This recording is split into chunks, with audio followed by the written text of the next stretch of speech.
When you see the 2D pixelated aesthetic, hear the synthwave soundtrack and experience the traffic overtaking arcade aping gameplay that makes up Slipstream, what does it remind you of? Those of a certain age will certainly say Outrun. Hell, the press material references it on numerous occasions as the closest you can get to a modern interpretation. But I'm certain there'll be a generation who will instantly say Horizon Chase Turbo instead. The truth is, while this modern day release created by Brazilian one-person development team Sandro Luiz de Paula, aka Anstor, leans heavily on themes from both the 1980s Sega classic and 2018 mobile and console game, it has its own inimitable style that does not need to piggyback on former glories. The basic concept is racing down a public road, weaving in and out of traffic while trying not to crash. After each themed sectional environment, there's a fork, and driving down one side takes you to a new area. Reach the end, which is far from a 20-hour grindfest but a 15-minute blast, and you have effectively completed the game. So far, nothing new, but where Slipstream differentiates itself is through the driving physics. Using the D-pad or analog stick, you tap left or right, but smoothly drifting around a turn is far from simple.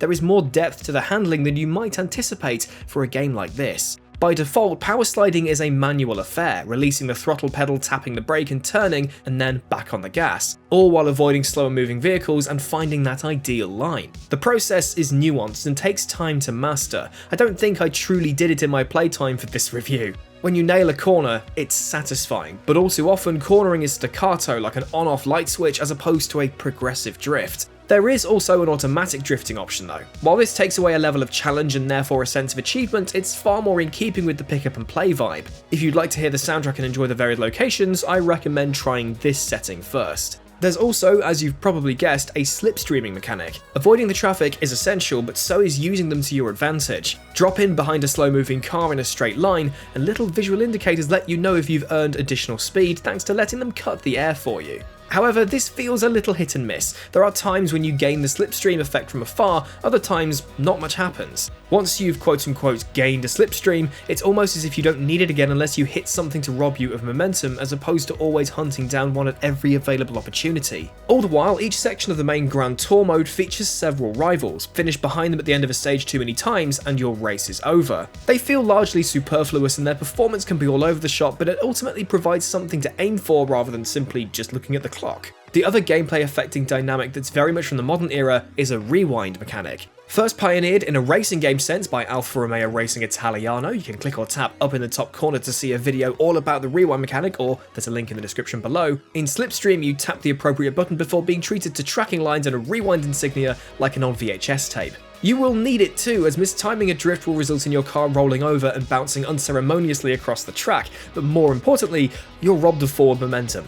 It's a lovely touch in a game that's filled with rose-tinted nostalgia mixed with modern-day processes. I personally love the vibrant splash of the menu design and the Kavinsky-inspired tunes or the 90s Japanese fictional cars with pop-up headlights and bright colours. The rock-solid frame rate helps too, even when in split screen. The humdrum engine sounds less so.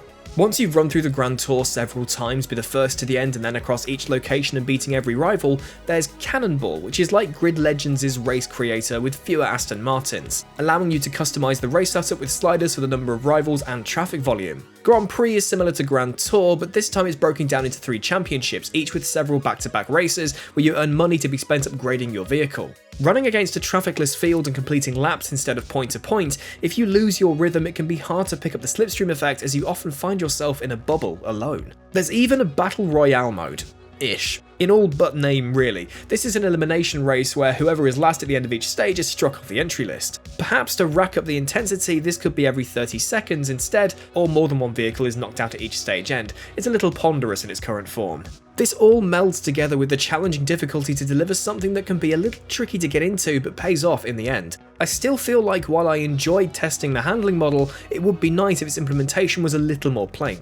The 20 tracks and handful of cars are made to feel deeper than actuality by the wealth of game modes, a clever way of lengthening the appeal that would otherwise be fleeting. Despite this, there's still a sense that more content wouldn't go amiss. But this is an affordable title at under £10 or dollars or euros, whatever you use, created by a solo developer, and to create something that is so distinct in a crowded retro scene does not go without merit.